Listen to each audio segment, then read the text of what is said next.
আমাদের দেশে ক্যান্সার আক্রান্ত মহিলাদের মধ্যে 30%ই স্তন ক্যান্সারে আক্রান্ত।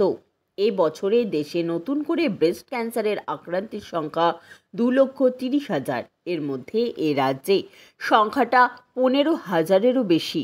সব থেকে চিন্তার বিষয় হলো এদের মধ্যে বেশিরভাগের ক্যান্সার ধরা পড়েছে অ্যাডভান্স স্টেজে। এজন্য দরকার সচেতনতা। অক্টোবর মাসে বিশ্বজুড়ে পালন করা হয় স্তন ক্যান্সার সচেতনতা মাস। 1985 সালে বিশ্বজুড়ে মহিলাদের মধ্যে এই বিষয়ে সচেতনতা বাড়াতে আমেরিকান ক্যান্সার সোসাইটি ও অ্যাস্ট্রাজেনেকার উদ্যোগে ব্রেস্ট ক্যান্সার অ্যাওয়ারনেস নিয়ে কাজ শুরু হয়।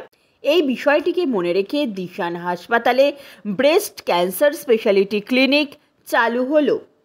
আক্রান্ত স্তনকে যত দূর সম্ভব অক্ষুণ্ণ রেখে আধুনিক পদ্ধতিতে ব্রেস্ট ক্যান্সার কনজারভেশন সার্জারি করা এই ক্লিনিকের অন্যতম লক্ষ্য। এই পদ্ধতির অস্ত্রোপচারে রোগীর ক্যান্সার মুক্তির সঙ্গে আত্মবিশ্বাসও ফিরে আসে।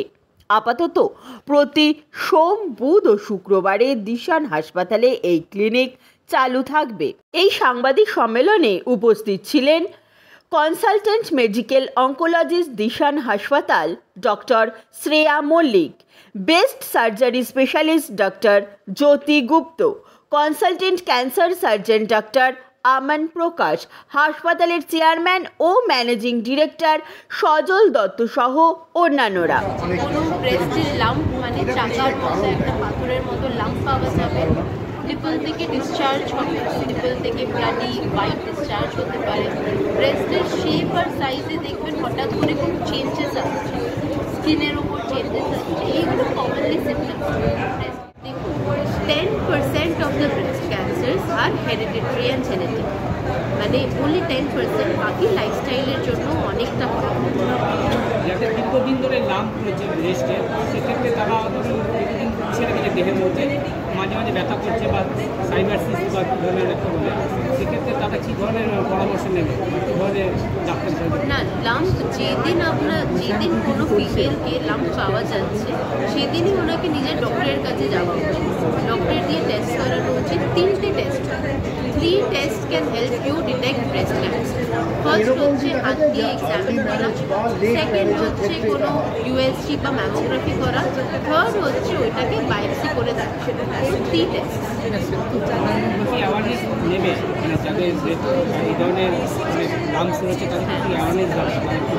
দুটো জিনিসই আমি বলি। ফার্স্ট হচ্ছে নিজের ব্রেস্টকে নিজে এক্সামিন করুন, নিজে বুঝুন আপনার ব্রেস্ট কীরকম শেপে আছে, লাম্প আছে কি না, নিপল থেকে কোনো ডিসচার্জ আছে কি না। সেকেন্ড ইজ টক, যদি কোনো প্রবলেম হয়েছে ডিসকাস করুন, ডক্টরের কাছে গিয়ে কথা বলুন। হাইট করে ইগনোর করে কোনো there's no answer to it.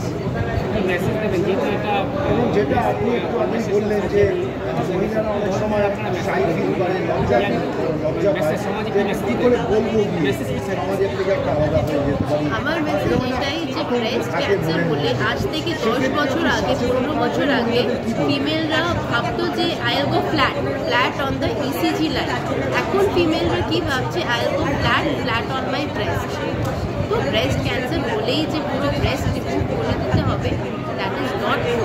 আমরা এত সেলিব্রিটিদের দেখছি ব্রেস্ট ক্যান্সার হয়েছে, সোনালি বেন্দ্রে আর অনেক celebrity, they are not flat, they have done some surgery, breast conservation surgery, and now we have that technology in Calcutta. মেডিসিনের সাহায্যে রিমুভ করা যায় না, আপনার সার্জারি করতে হবে? কি মেডিসিনের সাহায্যে না সার্জারি করতে হবে? না, সার্জারি তো করতেই হবে, বাট পুরো ব্রেস্টটা রিমুভ করা দরকার। Bureau report, IGN Bangla, Kolkata.